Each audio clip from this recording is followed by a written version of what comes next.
I don't deny there's some strange evolutionary process going on.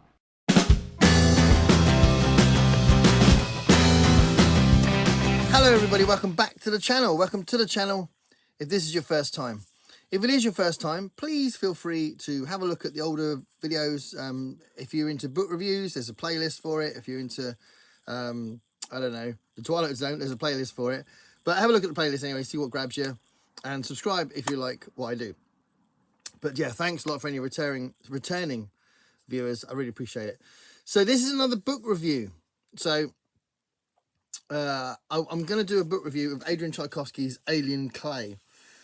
And before I start talking about the book, I want to just give a couple of shout outs. So Alex Unabridged, fantastic channel. He's recently done a review of Alien Clay that's really good. And he's been looking into Adrian Tchaikovsky a lot, like I have. And there's some crossover with our tastes. So I wanted to give him a shout out. Check out his channel. Check out his reviews of the Tchaikovsky stuff. Also, Robin from Bookends and Biscuits also does some really cool Adrian Tchaikovsky content. So have a look at her channel because she's fantastic, always brilliant, and she does lots of live streams as well about like reviewing books with other people. But yeah, check out Robin's channel, Bookends and Biscuits as well. So this book came out in 2024. And I read it in 2024. I mean, right at the end of the month. Sorry, right at the end of the year. Right at the end of the year. But it was really nice to read it when it was still quite current, which is good. So I bought this in hardback. Couldn't wait to have it. And I wanted to read it straight away. Lots of book events have happened, so I didn't get to it until November. And then it sort of went into December. So I finished it in the first week of December. And I wanted to talk about it, because Adrian Tchaikovsky is doing just phenomenal stuff. This is the 7th book I've read by him. So there are other videos on my channel about Adrian Tchaikovsky, but this is the 7th book I've read by him. And it's so interesting. It does have lots of Adrian Tchaikovsky-isms, but it is quite different as well. So there's lots of things you'd expect from him, but like different elements that I haven't seen in his stuff before, which is pretty good. So I'll just set the scene for you. Actually, what I'll do is I'll set the scene by reading the blurb on the left, and then I'll elaborate on that as I review the book. So I'll just read this bit here, which kind of gives you a sense of the setting. They travelled into the unknown and left themselves behind. On the distant world of Kiln lie the ruins of an alien civilization. It's the greatest discovery in humanity's spacefaring history. Yet who were its builders, and where did they go? Professor Arten Dagdev has always wanted to study alien life up close. Then his wishes became a reality in the worst way. His political activism sees him exiled from Earth to Kiln's extrasolar labor camp. There, he's condemned to work under an alien sky until he dies. Kiln boasts a ravenous, chaotic ecosystem like nothing seen on Earth. The monstrous alien life interacts in surprising, sometimes shocking ways with the human body. So Arten will risk death on a daily basis. However, the camp's oppressive regime might just kill him first. If Arten can somehow escape both fates, the world of Kiln holds a wondrous, terrible secret. It will redefine life and intelligence as he knows it, and might just set him free. Okay, so there's lots to pick out of that to kind of help you set the scene. So the book is set on a planet called Kiln. It's actually a longer name for the planet, but they nickname it Kiln, which is kind of interesting because obviously you've got the alien clay and you've got this idea of biological creatures being formed on the planet through some kind of metamorphosis, if you like, and I think it kind of works well with that idea of a kiln. Lots of different creatures being cooked up. So I don't think it's a coincidence, and it helps the world building. It helps the sense of what they're interacting with and what they're experiencing and what they're stuck with, because Anton Dagdev is a scientist dissident that's been punished for crimes against this totalitarian state which is what Earth is. Earth is now ruled by a totalitarian state. It's a distant dystopia. So it's a dystopia on Earth, and the rules and principles and political angle of that totalitarian state is the authority on Kiln. And they've sent these scientists to Kiln on these spaceships as a one-way trip to be stuck on Kiln to help them solve this riddle they found. They found this planet, and they found these ruins, and they want to know more about the ruins. They want to understand what they think is language on the ruins.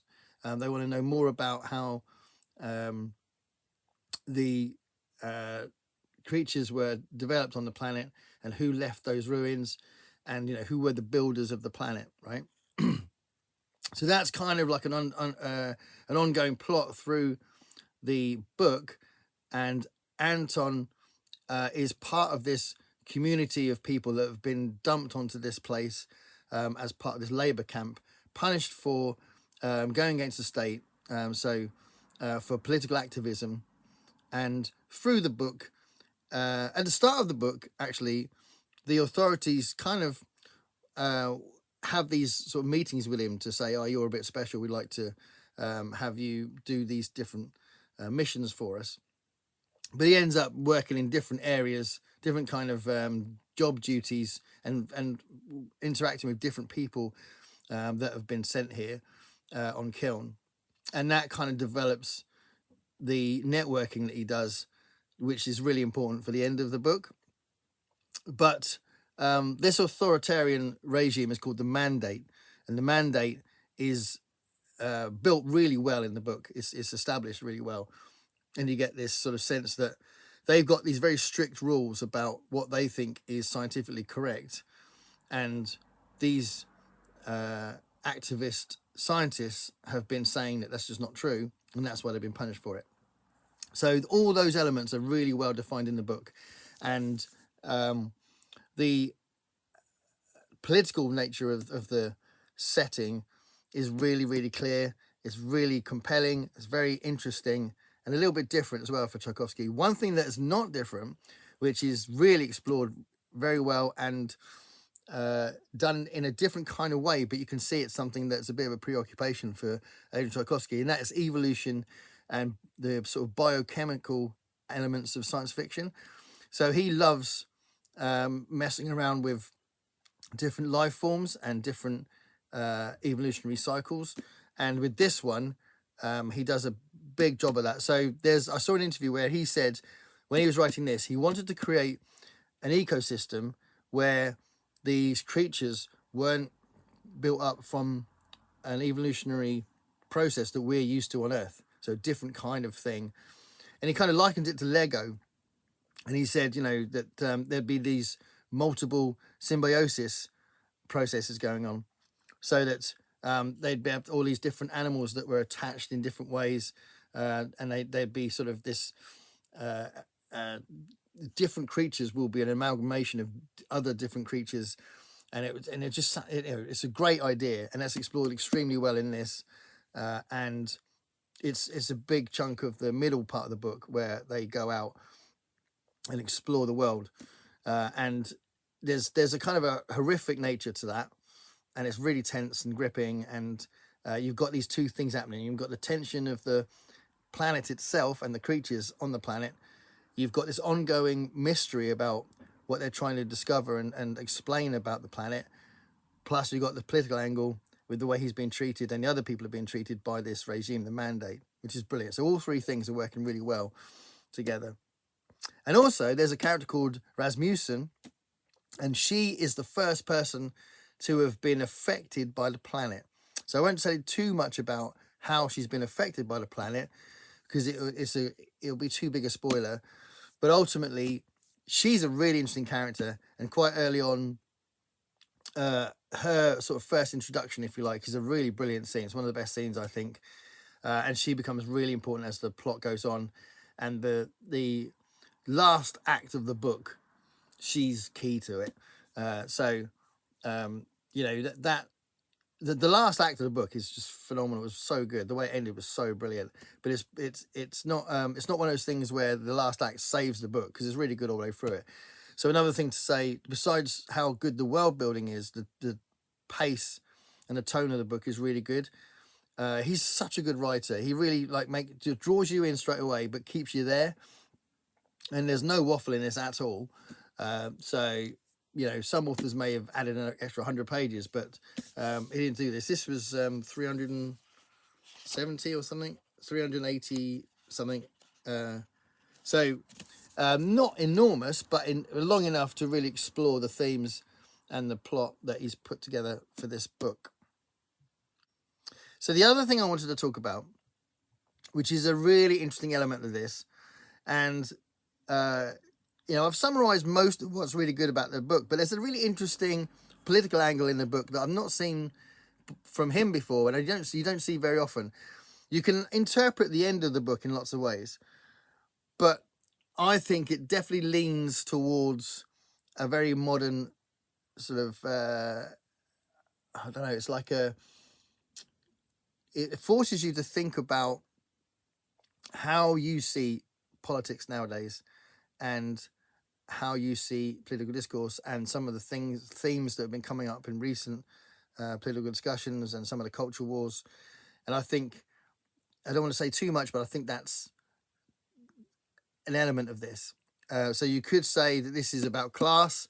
You could say this is about a political philosophy about the powerful controlling the powerless and all that kind of thing. You could argue that, and you could say that it's all about a potential uprising that's sort of simmering through the book. But, I'm not going to say whether or not that happens or not, but you could argue that that's in the background of a possibility in the book. But there's another element as well, which I'm going to highlight by just going to page 52. I won't go on too much, but there's a character called Ilmus who is non-binary. And the aspect of the book that features Ilmus, I think, is an element of interpretation that you can make about Adrian Tchaikovsky's point with this book, which I think is really interesting. It's also influenced me with the last few lines of the book, which I think also kind of rams it home a little bit. So this is what it says about Ilmus. If we'd held sweepstakes for who would end up on the fragmentation barges, you'd have bet on Ilmus Itrin. And as it turned out, you'd have been right. Ilmus, the nonconformist. You have to understand that a big part of the mandate was based on the absolute nature of knowledge. You can't dictate properly unless you have a list of things that are right and lawful against a list of things that aren't. And never the twain shall meet. The mandate is very into polar binaries. It's in all their rhetoric. What, they'd say, you don't want this unpleasant circumstance we're forcing on you, then you're obviously in favour of this absurdly exaggerated opposite we've just invented. Or countless variations on that. You don't want these laws? Then you must want rampant anarchy, was the one you saw trotted out most often. And with a good enough speaker, that kind of argument shouted from the enshrined pulpit of mandate-approved media can sound very persuasive, mostly because there's never anyone there to argue back. Because I can see references to the media here and the culture wars that were happening in a minute. The idea that there might be shades of possible in between any two opposites was an anathema to mandate thought, and this crept into their scientific orthodoxy too, which was where I most often struck sparks off it. Ilmus was someone who had rejected binaries all their life.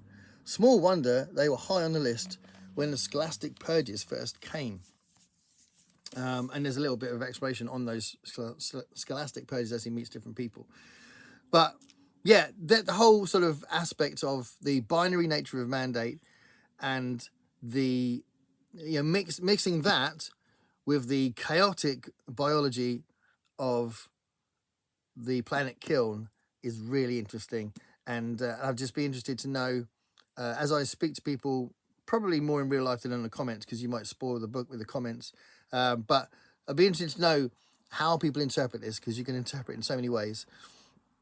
But it's a very interesting book. It's a deeply political book. It's brilliantly written. The characterization of Anton is very strong because it's first person, so it's all coming from Anton's experience. Sorry, Arton. Sorry, not Anton. Arton. Arton's experience. I said Anton earlier. Arton's experience. So, because of that, you have got that strong characterization for him. I would say that most of the other characters aren't particularly characterized that fully, but it doesn't get in the way of the plot because they are characterized enough to make this compelling and brilliantly done.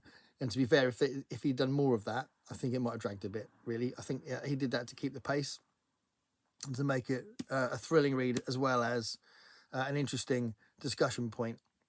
So, yeah. Alien Clay, fantastic book. He keeps knocking it out of the park. I would suggest this. This could be the first Adrian Tchaikovsky book you read. I mean, for me, his best one is still Children of Time, but this is shorter. And if you don't just want to dip your toe in the water, then you can read this one or Dogs of War to get going. But amazing book. So I would recommend it. So let me know in the comments if you've read it and what you thought. And thank you very much for watching. Stay curious, everybody.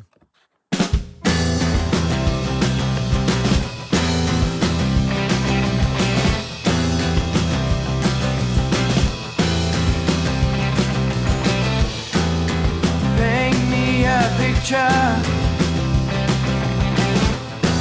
of what it's like to be